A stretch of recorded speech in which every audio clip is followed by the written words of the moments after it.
Okay, we'll get to that. We'll get to this reality equation, but for whatever reason, it's time is coming out at this moment here. So since I got you thinking about time, let's try to give you an easy way to see what I just said. Okay, so that you can kind of understand there's an inverse of actions. Let's bring it back to the skateboarder. The skateboarder is about to perform basically a life and death maneuver, but yet he's dedicated to it. He has put 100% fullness of himself. Somewhere along the way, he's found out to tap into some sort of spiritual power that he himself is really unaware of, but that's what he's using. He's using a equational perception of sight to overcome the space-time friction and the limits of the potentials of the world around you. So he increases his potentials by being so dedicated, being so focused, being so hyper-aware. And that's what this dimensionality is, meaning the skateboarder hasn't gone anywhere. But in those moments in time, for a fraction of a moment, due to his heightened perception of his surroundings, he has increased his ability to experience more of the potentials of the space that he's existing in. As you increase more of the potentials of the space that you're existing in, you are by that amount increasing your ability to experience more time in the allotted few seconds that you have, which means to your mind and your consciousness, you are now experiencing enough time to think, enough time to calculate.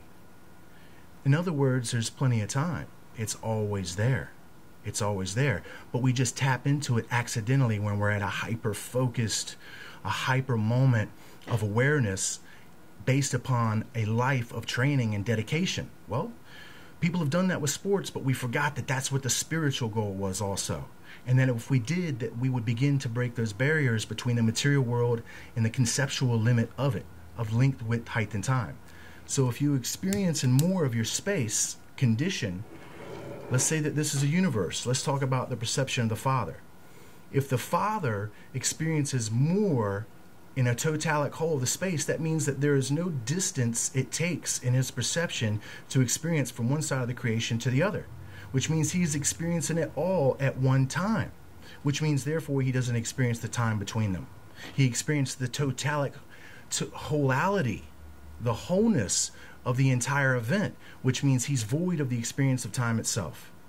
So as the spiritual angels descend into the material world, they don't decrease their ability of their spiritual perception. In fact, they bring their spiritual perception with them. That's one of the reasons which makes them so mighty and incredible in this world, is because they are void of the time-space limits due to their ability to experience more of their equational time-space potentials, because they realize the infinity of the Father that exists all around them. Now, you and I are limited to one more expressional experience of the time-space equation, and that's going to be the next level up from 5.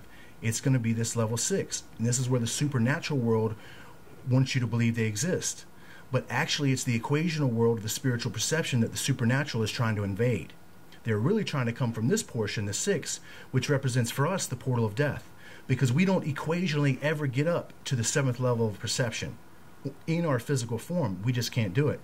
But we can equationally jump from the 5, which is going to be the level of choice between the material world below, the spiritual world above.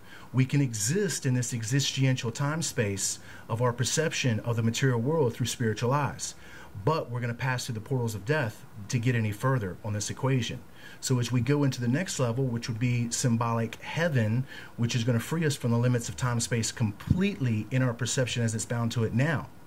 But yet we'll still experience time-space as it is perceived personally to us, because each person equationally is still going to be responsible for their own perception of the truth. Which means not everybody is going to progress themselves at the same level. People are going to begin to still experience the same level of choice and the same amount of will that has brought them to the place that they're going to be in eternity.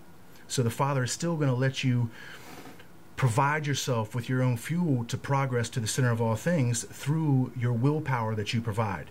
But the medium and the environmental condition won't be under rebellion, and you yourself will be moving through towards the center of all things to the Father to eventually reach paradise.